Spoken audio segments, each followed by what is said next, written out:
brought to you by Himalaya Pure Herbs. नमस्कार, सौरभ द्विवेदी नाम है हमारा और आप देखना शुरू कर चुके हैं लल्लन टॉप शो। 2021 के लिए संसद का आखिरी सत्र आज खत्म हो गया, तो आज शीत सत्र के मूल्यांकन का दिन है। बोर मत होइएगा, ये मत सोचिएगा कि राजनीति आपके काम की नहीं है, क्योंकि राजनीति ये तय करती है आप क्या खाएंगे, कैसे रहेंगे, कैसे चलेंगे, कितना विचार करेंगे। इसलिए दिलचस्पी तो लेनी होगी, ये समझना होगा कि देश की उस संस्था में जहां पर हमारे और आपके चुने हुए प्रतिनिधि बैठते हैं, देश के लिए कानून बनाते हैं, देश कैसे चलेगा ये तय करते हैं, वहां हुआ क्या है। ये समझने का दिन है आज कि आपके और हमारे पैसे से, आपके और हमारे भरोसे से चलने वाली संसद ने कैसा काम किया इस सत्र में। नरेंद्र मोदी सरकार दावा कर रही है कि उसने दोनों सदनों से इस सत्र में 11 बिल पास करवाए, इसलिए हम सत्र को सफल मान रहे हैं। वहीं विपक्ष शिकायत कर रहा है कि उसे बोलने का मौका नहीं मिला और वो इसे असफल करार दे रहे हैं।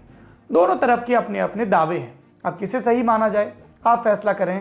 इसलिए लल्लन टॉप ने शीत सत्र की कुछ झलकियों का संकलन किया जो आपको बताएंगी इस सत्र में कार्रवाई के नाम पर क्या हुआ और क्या नहीं होने दिया गया। सत्र से पहले जो कैलेंडर प्रेस को मिला था उसके मुताबिक संसद की ये जो सत्र की कार्रवाई थी वो 29 नवंबर से लेकर 23 दिसंबर तक चलनी थी। एक दिन बाकी होने के बावजूद दोनों सदन 22 दिसंबर को ही अनिश्चितकाल के लिए स्थगित कर दिए गए। तो पहले दिन से संसद की कार्रवाई में क्या हुआ गौर करिएगा। पहला धमाका सत्र के पहले दिन ही हो गया। राज्यसभा के सभापति वेंकैया नायडू ने कहा, मॉनसून सत्र के आखिरी रोज सदन में हुए बलवे से मैं व्यथित हूं। कहा, उम्मीद कर रहा था सदन के वरिष्ठ सदस्य घटना पर खेद प्रकट करेंगे, दोहराव टालने के लिए कदम उठाएंगे, पर नहीं हुआ ऐसा। और यहीं से लग गया था कि मॉनसून सत्र के आखिरी रोज विपक्षी सांसदों का बलवा भुलाया नहीं गया। इसके बाद सदन में इन सांसदों के निलंबन के लिए प्रस्ताव आया जो पारित हो गया। यहां सदन के प्रस्ताव को आप सरकार का प्रस्ताव भी पढ़ सकते हैं, क्योंकि सबसे ज्यादा सांसद राज्यसभा में सरकार के पास है। एक और बिंदु पर गौर किया जाना जरूरी है, सदन की गरिमा का बने रहना जरूरी है, इसमें कोई संदेह नहीं। इसलिए बलवे में शामिल लोगों पर कार्रवाई तो होनी ही चाहिए थी, खासकर तब जब सभापति कह रहे थे कि सांसद उनकी उम्मीद पर खरे नहीं उतरे। लेकिन क्या पिछले सत्र के लिए सत्र में पूरे वक्त के लिए 12 सांसदों को निलंबित करना न्यायोचित है? ये सवाल कई टिप्पणीकारों ने पूछा। हम आपके सामने आरोपों की वो सूची रख देते हैं जिनके लिए 12 सांसदों को पूरे सत्र के लिए निलंबित किया गया। आरोप सही जान पड़ते हैं। इन्हीं आरोपों में से एक था सदन की कार्रवाई का वीडियो बनाकर सोशल मीडिया पर डालना। पर सवाल यह उठता है कि अगर सदन की कार्रवाई का वीडियो बनाकर सोशल मीडिया पर डालना वाकई गलत है, तो फिर मॉनसून सत्र के आखिरी दिन की सिक्योरिटी फुटेज प्रेस को लीक किसने की? इसके लिए किसे सजा हुई? सदन की कार्रवाई से बाहर की वीडियो अमूमन प्रेस नहीं चलाती है तो हटवाया जाता है, लेकिन इन फुटेज को समाचार चैनलों से हटाने के लिए राज्यसभा सचिवालय ने क्या प्रयास किए हमें ज्ञात नहीं। इस सवाल के बाद अब निलंबन पर विपक्ष के रवैये की भी समीक्षा कर लेते हैं। सरकार लगातार कहती रही निलंबित सांसद खेद प्रकट करें, किए की माफी मांगे तो निलंबन वापस होगा। सुनिए संसदीय कार्य मंत्री प्रहलाद जोशी को। बार बार हम भी यही कह रहे हैं कि जिन सुरक्षा कर्मियों ने इस पार्लियामेंट के सुरक्षा के लिए अपना प्राण बलिदान दिया, उन लोगों के ऊपर आपने हमला करने के लिए कम से कम आप माफी मांगो। ये भी नहीं मांग रहे हैं। तो I want to ask them, मैं वो पूछना चाहता हूँ, वेदर आपको चर्चा चाहिए नहीं चाहिए ये तो बता दो। उनके पास मुद्दा नहीं है, उनके पास महंगाई पर बोलने के लिए ज़्यादा कुछ मुद्दा नहीं है, तो इसीलिए ऐसे वक्तव्य वो कर रहे हैं। मैं इसका खंडन करता हूँ और आग्रह करता हूँ कम से कम कल से चर्चा से भाग। पटेल और सरकार के दीगर मंत्रियों ने बयान दसियों बार दिए और यहीं से गेंद विपक्ष के पाले में चली गई थी। अगर खुद को जनता की आवाज कहने वाले विपक्ष ने पिछले 7 वर्षों में जरा भी सीख ली होती तो तुरंत समझ जाते कि बिन माफी मांगे वो निलंबन वापसी के लिए दबाव नहीं बना पाएंगे। और आखिर में वही हुआ। जो बात एक संक्षिप्त माफी से खत्म हो जाती उसे विपक्ष ने अहम का मुद्दा बनाया, इतना खींचा, वॉकआउट किया, शोर मचाया, पर हासिल क्या हुआ? निलंबन बना रहा। सदन के अंदर विपक्ष का संख्या बल कमजोर हुआ और सरकार की राह आसान हुई। राजनीति में कहते हैं कि कभी कभी आगे जाने के लिए पीछे भी हटना पड़ता है। इतनी साधारण सी बात की अनदेखी कर विपक्ष ने न सिर्फ अपना बल्कि जनता का भी नुकसान किया। प्रेस के कैमरों के सामने उसने जनता के मुद्दे उठाने का जो वादा किया था उस पर वो खरा नहीं उतरा। निलंबन के बाद राज्यसभा में एक दिन ऐसा नहीं बीता जब इस बात पर हंगामा ना हुआ हो और सदन हंगामे के चलते स्थगित ना हुआ हो। यहाँ रुककर हम एक निजी अनुभव भी आपसे बांटना चाहते हैं। आप जानते हैं, सदन की कार्रवाई पर विस्तार से जानकारी देने के लिए लल्लन टॉप जब सत्र चलता है तब एक खास कार्यक्रम चलाता है संसद में आज लल्लन टॉप शो के लिए हमने पूरे सत्र के दौरान चले संसद में आज की स्क्रिप्ट को खंगाला। इक्का दुक्का अपवादों को छोड़ दें तो हर स्क्रिप्ट में हमने यही पाया कि राज्यसभा पहले शुरू होते ही स्थगित हो जाती है, इसके बाद शुरू भी हो पाती है तो सरकार और विपक्ष के बीच कुश्ती जैसी होती रहती है। सरकार कम से कम वक्त में बिल पास कराना चाहती है, विपक्ष की कोशिश रहती है कि सदन में नंबर रहे, जिस विषय का नंबर आए वो बस वही बात बोले जो बोलना है, विषय से जुड़ी हो या ना हो। कभी कभी तो हमें अपने दर्शकों से ये तक कहना पड़ा कि हम आपको क्या बताएं संसद में आज क्या हुआ, क्योंकि बताने लायक कुछ नहीं हुआ संसद में। कमोबेश यही सब लोकसभा में भी हुआ, लेकिन लोकसभा फिर भी राज्यसभा की तुलना में ज्यादा चली। सत्र के पहले दिन का हासिल बस ये रहा कि सरकार ने वादे के मुताबिक तीनों कृषि कानूनों को वापस लेने के लिए एक विधेयक दोनों सदनों से पास करवा लिया, पर ठीक उसी तरह जैसे ये कानून पिछले साल पास कराए थे, बिना चर्चा के। सत्र के दूसरे दिन यानी 30 नवंबर को दोनों सदनों में काम नहीं हो पाया। लोकसभा बमुश्किल 25 मिनट चली, राज्यसभा का भी यही हाल। बस एक चीज नोटिस की गई कि विपक्ष निलंबन के लिए जो बैठकें और वॉकआउट कर रहा था, तृणमूल कांग्रेस उसमें शामिल नहीं हुई। मॉनसून सत्र की ही तरह शीत सत्र में भी तृणमूल ने कांग्रेस की जगह खुद को प्रमुख विपक्षी दल की तरह स्थापित करने की कोशिश की और इन कोशिशों ने भी ध्यान खींचा।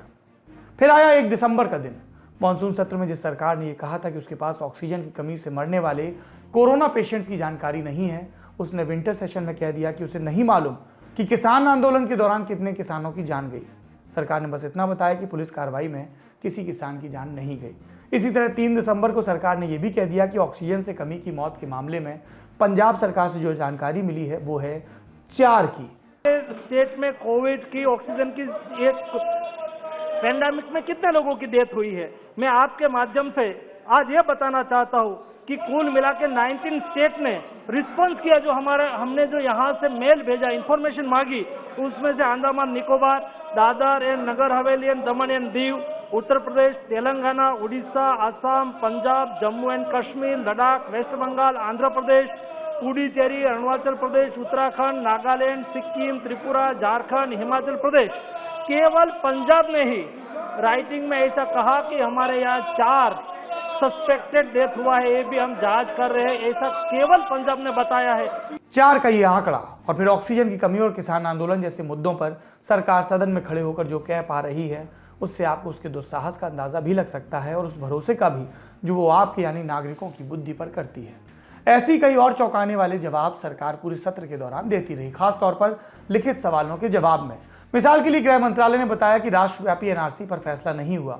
यह भी बताया कि अनुच्छेद 370 के निष्प्रभावी होने के बाद कश्मीर में किसी बाहरी व्यक्ति ने भूमि नहीं खरीदी। यह भी कि महाराष्ट्र से अलग विदर्भ राज्य बनाने पर कोई विचार नहीं हो रहा। ऐसा ही एक जवाब गृह मंत्रालय ने 21 दिसंबर को भी दिया। लोकसभा में अजदुद्दीन ओवैसी ने सवाल किया कि संविधान में एंटी नेशनल की परिभाषा क्या दी गई है। मंत्री जी कह रहे हैं कि एंटी नेशनल शब्द की कोई परिभाषा संविधान में है ही नहीं। देश की एकता और अखंडता के खिलाफ काम करने वालों पर कार्रवाई के लिए दूसरे प्रावधान है।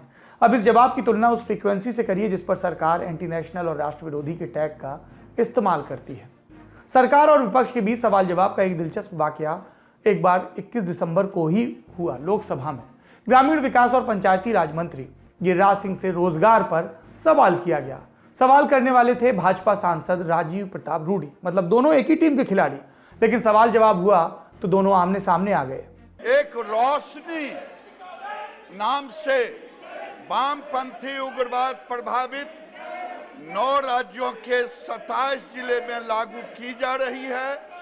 आंध्र प्रदेश, विशाखापट्टनम, बिहार के गया, जमुई, छत्तीसगढ़ के बलरामपुर, बीजापुर, बस्तर, दंतेवाड़ा, कांकेर, कोडागांव, नारायणपुर और सुकमा, झारखंड के चतरा, गढ़वा, गुमला, लातेहार, पलामू, सिंहभूम, मध्य प्रदेश बालाघाट, महाराष्ट्र के गढ़चिचौड़ी, उड़ीसा के गजपति, कंधमाल, महल, कोरापुट, मलकानगिरी, नुआपाड़ा, रायगढ़, उत्तर प्रदेश के सोनभद्रा, पश्चिम बंगाल के पश्चिमी मिदनापुर, इन जिलों के प्रशिक्षुओं के लिए सभी प्रशिक्षण आवासीय प्रकृति की है और महिला अभ्यर्थियों के कवरेज मिनिमम 40% है। अब तक 60,013 युवाओं को प्रशिक्षित कर 33,042 को रोजगार से जोड़ा गया। मैं माननीय मंत्री जी से जानना चाहता हूं, जब इतनी बड़ी संख्या में लोगों को बिहार में रोजगार मिल ही रहा है, तो आखिर बिहार के 4 करोड़ लोग बिहार छोड़ करके बाहर क्यों चले गए? और नीति आयोग बिहार को पिछड़ा क्यों कह रहा है? और हम आप दोनों पिछड़े श्रेणी में क्यों आ जा रहे हैं? माननीय मंत्री जी बताएं कि जब आपका रोजगार इतना कामयाब है, तो कहां ऐसी कमी है कि बिहार के 4 करोड़ लोग महाराष्ट्र में मजदूरी कर रहे हैं, बिहार के 4 करोड़ लोग पंजाब में मजदूरी कर रहे हैं, बिहार के 4 करोड़ लोग जम्मू कश्मीर में जाके अपना जान गंवा रहे हैं। तो माननीय मंत्री जी बताएं कि अगर बिहार इतना ही ज्यादा प्रगतिशील हो गया, माननीय सदस्य प्लीज, माननीय शॉर्ट में आप उत्तर देना चाहेंगे कि आखिर ये इतनी बड़ी संख्या में बिहार के मजदूर बाहर क्यों जा रहे हैं? महोदय, एक तो प्रश्न 334 और 338 हो गया, लेकिन माननीय सदस्य बड़े वरिष्ठ सदस्य हैं, इन्होंने जो चिंता व्यक्त की है वो पूरे बिहारवासी की चिंता है और हम सब भी चिंतित हैं। लेकिन भारत सरकार की ओर से जो योजनाएं चलाई जा रही है वो मैं मंत्री जी को बताने का काम किया। एक मिनट। इस तरह की चर्चा और सवाल जवाब जिसके लिए संसद की स्थापना हुई थी, इस बार कम देखने को मिले। इस बार संसद के दोनों सदन संसद के बाहर की घटनाओं से बहुत प्रभावित हुए। कुछ मिसालों पर गौर करिए। 4 दिसंबर को नागालैंड के मोन जिले में सेना के ऑपरेशन में कुल 13 लोगों की जान गई। एक सैनिक भी वीरगति को प्राप्त हुआ। दिक्कत ये थी कि ये लोग उग्रवादी नहीं, आम नागरिक थे। नागा शांति समझौता बस होने ही वाला था, लेकिन इस घटना ने उस पर सवालिया निशान लगाए। मौके की नजाकत को देखते हुए गृहमंत्री ने सदन में बयान भी दिया। भारतीय सेना को नागालैंड के मौन जिले के तिजित क्षेत्र में तिरू गांव के पास उग्रवादियों की आवाजाही की सूचना मिली थी। इसके आधार पर सेना के 21 पैरा कमांडो के एक दस्ते ने दिनांक 4/12/2021 की शाम को संदिग्ध क्षेत्र में एम्बुश लगाया था। एम्बुश के दौरान एक वाहन एम्बुश के स्थान के समीप पहुंचा।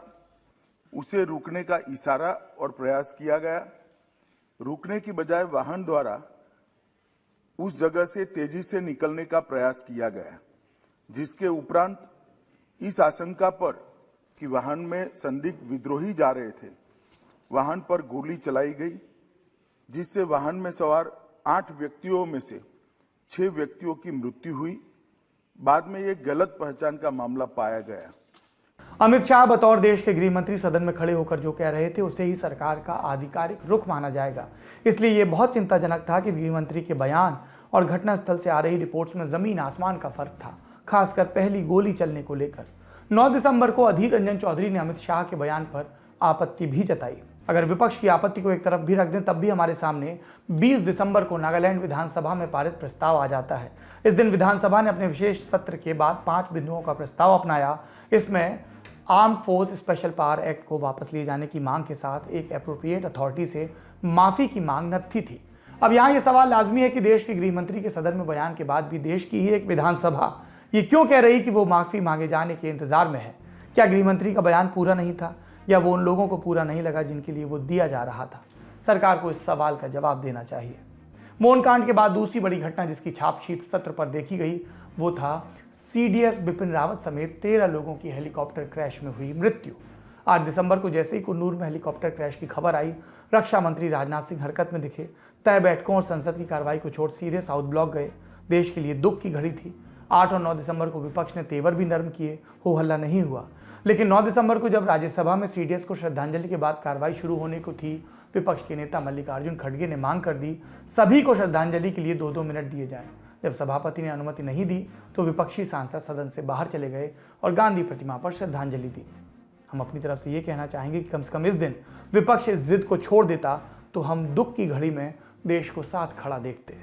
तीसरी घटना जिसने शीत सत्र को प्रभावित किया वो थी लखीमपुर खीरी मामले पर UPSIT का न्यायालय को दिया गया आवेदन, जिसमें लिखा था कि लखीमपुर खीरी में 4 किसानों और एक पत्रकार पर गाड़ी एक सोची समझी साजिश के तहत चढ़ाई गई थी और मकसद जान से मारना था। इस मामले में मुख्य आरोपी है आशीष मिश्र उर्फ मोनू, केंद्रीय गृह राज्य मंत्री अजय मिश्र टेनी का बेटा। इस बात पर विपक्ष ने कम से कम 3 दिन लगातार संसद के दोनों सदनों में हंगामा किया और चर्चा की मांग की। विपक्ष लगातार स्थगन प्रस्ताव देता रहा लेकिन वो मंजूर नहीं हुआ। सरकार का जवाब एक लाइन का, चर्चा नहीं हो सकती क्योंकि मामला न्यायालय में विचाराधीन है। लखीमपुर खीरी में मान्य आप प्रश्न हत्या हुई है, आप प्रश्न में पूछिए। हाँ सर, वही उसी के बारे में बोल रहा हूँ। हाँ, उसी के बारे में आप प्रश्न पूछिए।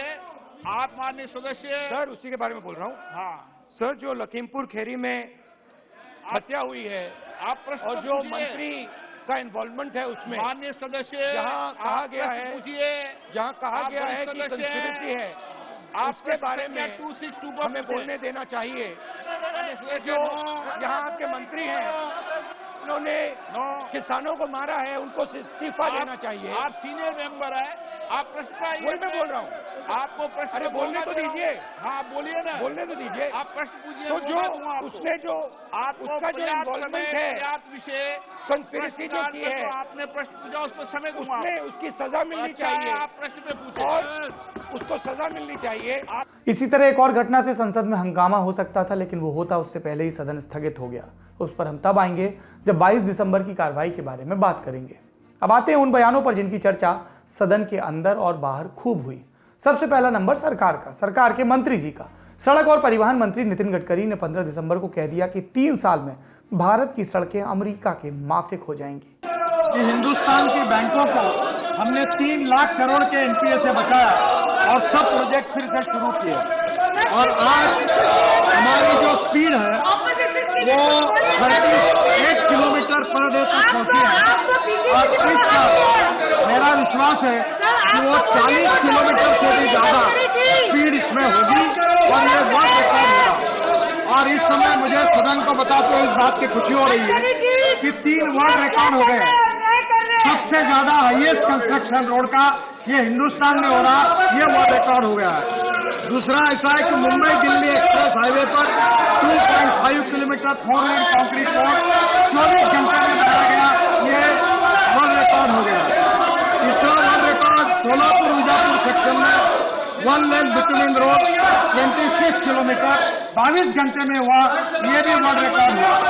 तो इस बार काफी बड़े पैमाने पर वर्ल्ड रिकॉर्ड हुए हैं और हमारी सरकार और राष्ट्रीय महामार्ग पहले 91,287 किलोमीटर था, 1,40,937 किलोमीटर यानी 55% इंक्रीज हुआ और गति शक्ति और भारतमाला में 2 लाख किलोमीटर तक और आगे जाएगा और निश्चित रूप से आने वाले 3 साल के अंदर हमारा यूरोपियन स्टैंडर्ड और अमेरिका के बराबर, अमेरिकन स्टैंडर्ड के बराबर हमारे राष्ट्रीय महामार्ग बनेंगे।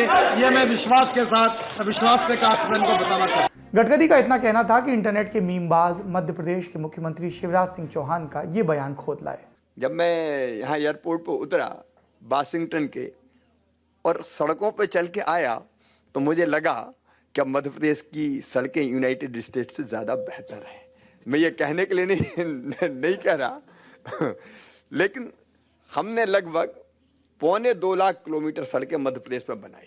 सारे गांवों को हमने सड़कों से जोड़ने का काम किया है। रोड कनेक्टिविटी हमने सारे गांवों को दी है। State highway, national highway, road connectivity Madhya Pradesh में बहुत बेहतर है। मुझे कहते हुए प्रसन्नता भी होती है और गर्व भी होता है कि भारत की आर्थिक विकास दर 7% से ज्यादा आज है। चर्चा में 20 दिसंबर के रोज जया बच्चन का श्राप भी था। आप भी सुन लीजिए उन्हें इसकी जरूरत क्यों पड़ी। We want justice. Don't expect justice from there, but can we expect it from you? How are you protecting the members of this house or the 12 members sitting outside? How are you protecting them?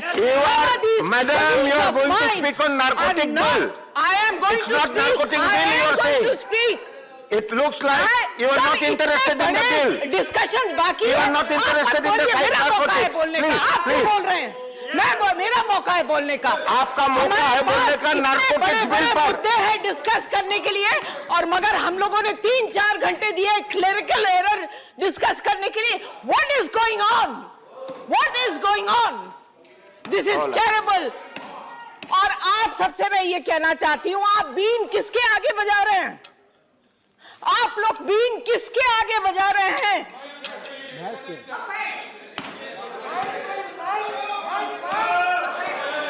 देखिए, आपके बुरे दिन बहुत जल्द आने वाले हैं। आज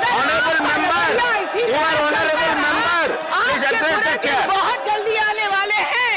हल्की फुल्की टिप्पणियों के बाद अब एक गंभीर बयान पर आते हैं। ये हमने सुना 21 दिसंबर को राज्यसभा में केरल से सांसद जॉन ब्रिटास ने न्यायपालिका में हो रही नियुक्तियों को लेकर सुनिए क्या कहा। There is a serious lacuna because though we decide on such matters, we have no role in the appointment of judges. So does this exist anywhere in the world, sir? Absolutely no. Judges appointing judges is unheard. And strangely, I would emphasize the word strangely, the law minister doesn't have a firm view. I, in fact, went through his reply, which he delivered in Lok Sabha. There has been a demand for a national judicial appointment commission which should represent judiciary, executive, legislature, bar, and the public with provisions of transparency and accountability, sir. Let people know who are going to be our judges and their competence, ability, integrity. Should there be a system shrouded in mystery, secrecy, and darkness? Is there any system of appointment of judges in the world which is completely shrouded in mystery, darkness, and secrecy? Sir, only in India. And the law minister is mute spectator of the system. He doesn't have a emphatic reply, emphatic view about this system which is distorting the judiciary's independence. Sir, are we creating, sir, this is not a partisan issue, sir. This affects the whole country. The independence of judiciary, sir. Sir, I want the support of all members. I know my friend Suresh Gobi will support wholeheartedly. And also Mr. Alphonse Kadandar. Sir, why don't you clap your hands, sir? Please, he is supporting me. Are we creating a system of patronage, sir? Sir, are we creating a system of patronage or give and take? Are we creating an oligarchy? That's very important, sir. In fact, I am afraid we are creating an oligarchy. Yes. Sir, we have judges' families. There have been many luminaries of the bar who are present here. I don't know why they mention about that. They must be knowing about this much more than any of us. I vouch for the fact that there are brilliant judges with high level of integrity from judges' families. I do subscribe that. But that should be exceptions, not thumb rule in democracy, sir. That should be exceptions. Sir, let me read out a profile of a judge which I happen to see in a High Court website. Please allow me to do so. Mr. Justice so-and-so, I won't mention his name, born on so-and-so date, belongs to a family associated with judges. His maternal great-grandfather, a Chief Justice of India, maternal grandfather was a former acting Chief Justice. One of his maternal uncle, former Judge of Supreme Court. His maternal uncle, Honorable Justice, sitting Supreme. It's going on, sir. It's like a long list. Very long. Sir, we all talk about dynasty, sir. The BJP members have been very harsh when they talk about dynasty in Congress party, sir. At least they have passed the test of winning the confidence of the people. Sir, this is a clear case of dynasty. Clear cut of dynasty. Why are we keeping mum on this, sir? सांसदों के बयान के बाद अब एक मजेदार टिप्पणी Lok Sabha speaker की भी सुन लीजिए। सुनिए कैसे हंगामे के बीच किसी अनहोनी की आशंका को देखते हुए उन्होंने कह दिया कि भैया टूट फूट की जवाबदेही आपकी होगी। सदस्यगण, एक मिनट। माननीय सदस्यगण, लोकसभा की किसी भी प्रॉपर्टी के साथ कुछ भी घटना घटी तो इसकी जिम्मेदारी माननीय सदस्यों की होगी। मैं आपका आग्रह कर रहा हूं, वरिष्ठ माननीय सदस्य कुर्सी पर हाथ लगा के नहीं बैठे। माननीय वरिष्ठ सदस्य, अगर लोकसभा की किसी भी प्रॉपर्टी डैमेज हुई तो उसकी जिम्मेदारी आपकी होगी। मैं आपको आग्रह करना चाहता हूं। हम आपको राज्यसभा सभापति की टिप्पणियां भी सुना सकते हैं, लेकिन ज्यादातर में वो नाराज दिखे क्योंकि विपक्ष लगातार हंगामा करता रहा। और इन्हीं सारे पड़ावों से होते हुए हम पहुंचे 22 दिसंबर के दिन। आज संसद के शीतकालीन सत्र का 18वां दिन था। वैसे तो संसद के एजेंडे में बहुत सी चर्चाएं और सवाल जवाब थे, लेकिन लोकसभा और राज्यसभा में कामकाज कायदे से शुरू भी नहीं हो सका। लोकसभा में स्पीकर ओम बिरला ने अब तक शीतकालीन सत्र में जो हुआ उसके बारे में विस्तार से बताया कि सत्र के दौरान 18 बैठकें हुई, 82% कामकाज हुआ और हंगामे की वजह से 18 घंटे 48 मिनट बर्बाद भी हुए। संबोधन में यह भी बताया कि 18 दिसंबर को 204% का रिकॉर्ड काम हुआ। आपको दिखाएं कि लोकसभा स्पीकर ने इस मौके पर और क्या क्या कहा। 91 तारांकित प्रश्नों के मौखिक उत्तर दिए गए। 20 दिसंबर को 20 तारांकित प्रश्नों को पूरी सूची को कवर किया गया। माननीय सदस्यों ने नियम 377 के अधीन 344 लोकहित के विषय सदन के समक्ष प्रस्तुत किए गए। शून्यकाल के दौरान सभा में अभिलंब लोकमत के 563 मामलों को उठाया गया। दिनांक 9 दिसंबर 2021 को सदन में देर तक बैठकर 62 माननीय सदस्यों ने शून्यकाल के तहत विषय सभा के समक्ष रखे।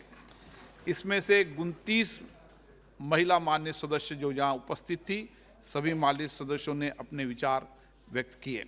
लोकसभा के बाद आपको राज्यसभा का हाल बताते हैं। आज कार्रवाई सुबह 11 बजे शुरू हुई। शुरू होते ही राज्यसभा में विपक्ष के नेता मल्लिकार्जुन खड़गे ने अयोध्या में राम मंदिर निर्माण संबंधी उच्चतम न्यायालय के फैसले के बाद नेताओं और अधिकारियों द्वारा वहां जमीन की खरीदारी का मुद्दा उठाने की कोशिश की, लेकिन सभापति एम वेंकैया नायडू ने उन्हें अनुमति नहीं दी। खड़गे बोलने के लिए खड़े हुए तो सभापति ने उनसे पूछा, आप कौन सा मुद्दा उठाना चाह रहे हैं। सभापति के पूछने पर खड़गे ने अंग्रेजी अखबार इंडियन एक्सप्रेस उठाकर बोलना शुरू किया तो नायडू ने टोका और कहा कि पहले आप मुद्दा बताएं।